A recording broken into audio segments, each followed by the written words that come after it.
Hi, I'm Rob Wyatt, and this is the Contextual Safeguarding in Schools webinar by the Peace Project. So what is contextual safeguarding? Contextual safeguarding is an approach to understanding and responding to young people's experiences of significant harm beyond their families. It recognises that the different relationships that young people form in their neighbourhoods, schools and online can feature violence and abuse. Parents and carers have got little influence over these contexts, and young people's experiences of extra-familial abuse can undermine parent and child relationships.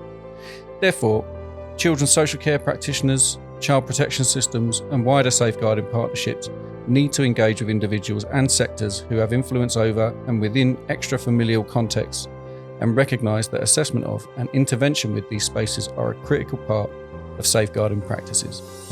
Contextual safeguarding therefore expands the objectives of child protection systems in recognition that young people are vulnerable to abuse beyond their front doors. The Contextual Safeguarding Network. The Contextual Safeguarding Network brings together practitioners nationally and internationally to share and generate knowledge on contextual approaches to safeguarding young people from violence and abuse. That was from Dr. Carleen Furman from the University of Bedfordshire, who has led on the research into contextual safeguarding. So let's look at the contextual risks at school. We split these into internal and external risks. Internally, some of the things that you might want to look out for are bullying, examples of harmful sexual behaviour, either student to student or teacher to student, grooming for child criminal exploitation or child sexual exploitation, and the presence of conscious or unconscious biases. Externally, you want to be looking for things like grooming for child criminal exploitation and child sexual exploitation by adults or others in the surrounding community, harmful sexual behaviours from members of public towards students, and the potential for serious youth violence. Let's talk about schools as recruitment grounds for CSE, child sexual exploitation, and CCE, child criminal exploitation. Schools and colleges are fertile recruitment grounds for criminal and sexual exploiters due to the fact that there are high concentrations of children on or around the site, and therefore the chances of successfully recruiting are much higher. And in respect of criminal exploitation, the expendable nature of recruits means that should a child be caught, move away, or otherwise remove themselves, there remains a large pool from which to re-recruit. Exploiters will tend to favour inner city or inner town schools where there are thriving drug markets and local infrastructure such as high streets, train stations and shopping areas, through which recruitment can more easily occur. Exploiters will not recruit children from the school gate. Ordinarily they'll be nearby, and as such it is crucial that schools have and maintain good relationships with local amenities and think about safe travel access to and from the school site. The next slide is the school's assessment triangle, which is a contextual safeguarding idea, which is designed to help schools assess the capacity for keeping children safe and understanding the context in which to do so. As you can see, the triangle has three sides which each cover a domain. You have the pupil development needs, the guardianship capacity, and the environmental and family factors, and each of those domains have several areas that you would need to assess.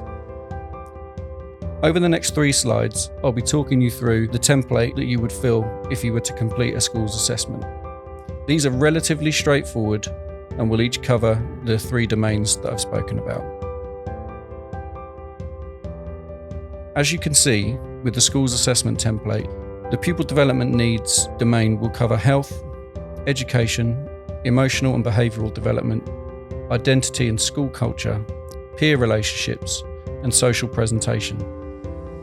This template, like the others, will also have little prompts that are underneath these headings in order to help you complete the assessment.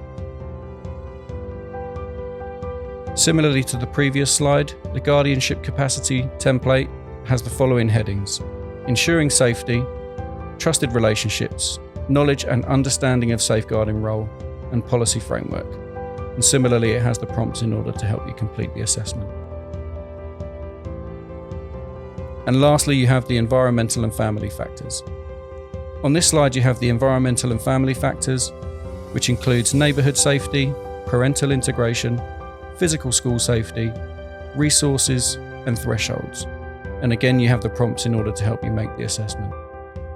Overall, the school's assessment template is a relatively straightforward approach to helping you as a school understand how well you are set up in order to keep children safe in the context of school, but also in and around the immediate school environment. The next slide looks at the role of policies and procedures. Policies describe the response of schools to certain incidences or circumstances, and sometimes these can unwittingly exacerbate risks of extra-familial harm. Two examples of this are below. We have behaviour policies and safeguarding policies. Schools' behaviour policies are closely linked to exclusions procedures, and when fixed around certain breaches, can increase the risk a child is exposed to. A good example of this is when a child who's being exploited brings drugs or a weapon onto the school premises, usually with no intention of using either, and is permanently excluded or managed moved as a result. And we know evidentially that these types of disruptions in children's lives can exacerbate risk. Safeguarding policies are there to ensure each student is protected to the best of the school's ability whilst under its care. However, these policies can sometimes work counterintuitively to this aim when the context is not fully taken account of. An example of this could be when a safeguarding referral for a child who shares a sexual image of her or himself in the belief that they're in a consensual relationship, who then has their trust betrayed and the image or images are shared on without consent. In this response, the focus is solely on the harmed person rather than they who have perpetrated the harmful act. This often results in adding to existing feelings of shame and embarrassment and feeling blamed rather than feeling supported and/or held. Reviewing policies and procedures regularly is good practice and is advisable in capturing the changing context in which children experience harm. This slide looks at contextual safeguarding interventions for schools. I've listed some here for you and I will talk through them in the following slides. We have safety mapping, school mapping, changing school environments, peer group mapping, and safety planning. So safety mapping helps practitioners to understand young people's experiences of places they feel are safe and unsafe, and supports practitioners to create a safety plan with young people. Working with a young person, practitioners can print or use an online version of a map of the young person's local area. Using the map, the practitioner can guide discussion about areas that the young person feels safe and unsafe in, colouring in the map in red, amber and green. This can then form the basis of a discussion with the young person about how to stay safe when in red areas, and to consider which trusted adults or safe places they can go to if they feel unsafe. The discussion will inform the basis of a safety plan. School mapping, or shifting boundaries, aims to reduce sexual violence and harassment between young people using a curriculum program and a school-based intervention. Shifting boundaries was developed in the United States to reduce dating violence and sexual harassment. The program has two parts, a school curriculum element and a school-based intervention. The school-based curriculum covers 6 sessions, including gender roles, boundaries within relationships, healthy relationships, bystander interventions, consequences of harm and the law. The program uses a range of activities, including a hotspot mapping exercise, where students use maps of the school to mark areas where they feel safe and unsafe. The second component includes school-level interventions such as revising school protocols, temporary exclusion zones, poster campaigns, and responding to areas students identified as unsafe, such as increasing supervision. The curriculum and activities are all available for free online. This then leads to changing schools' environments. Changing the physical environment can reduce opportunities for harm to happen. Change the use of space to make places safer and ensure students feel safer. And before making changes, it is important to consider which places would benefit from changes. This may be prompted by an incident or could be the result of mapping work carried out with students.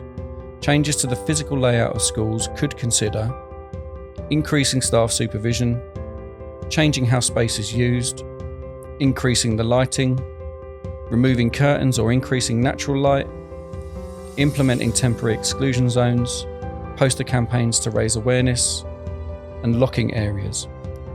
It is advisable to seek advice and feedback from students before implementing changes. Guidance for how to do this can be found on the Contextual Safeguarding Network website.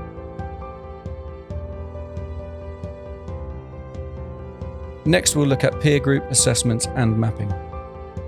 So firstly, we should ask, what is a peer group? There needs to be some sort of relationship between the young people. They should be roughly the same age. There may be a social, romantic, or familial connection, or something links them together. They may be self-selecting or may also be linked because of a shared activity, incident, or institution, for example, a school or a youth club. The word peer implies parity or equality, but the relationships may be relevant to safeguarding because it's unequal.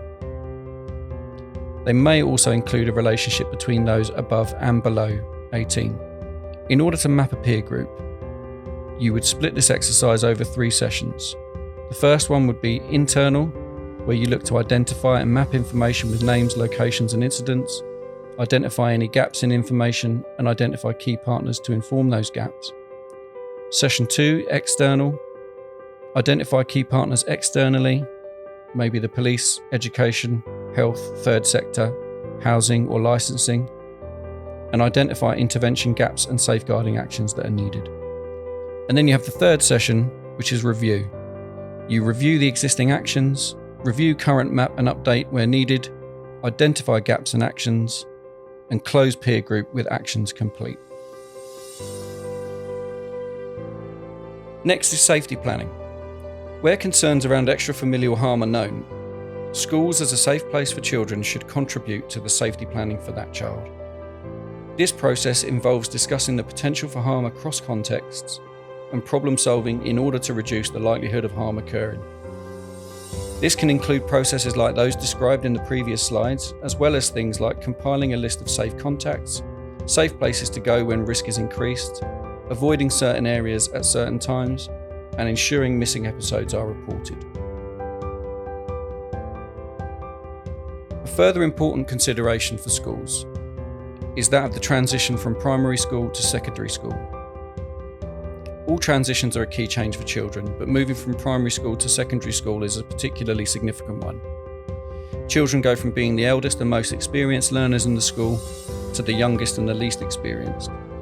Some children will experience separation from peers that they've known throughout all of their school experience, and crucially, most will do some new things for the first time.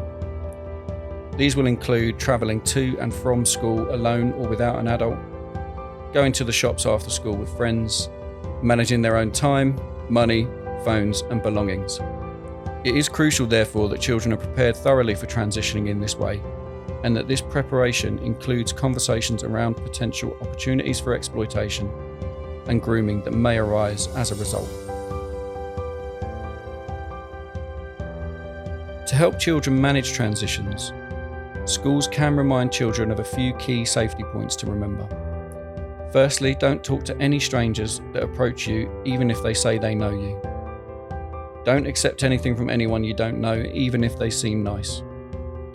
If someone intimidates you or threatens you, go somewhere safe and speak to an adult.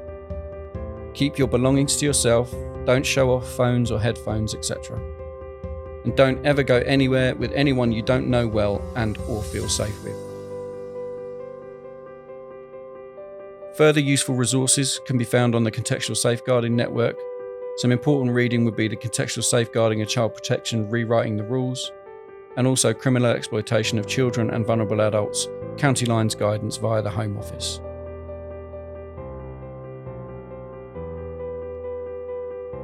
Thanks for watching. This has been the Peace Project webinar on contextual safeguarding for schools.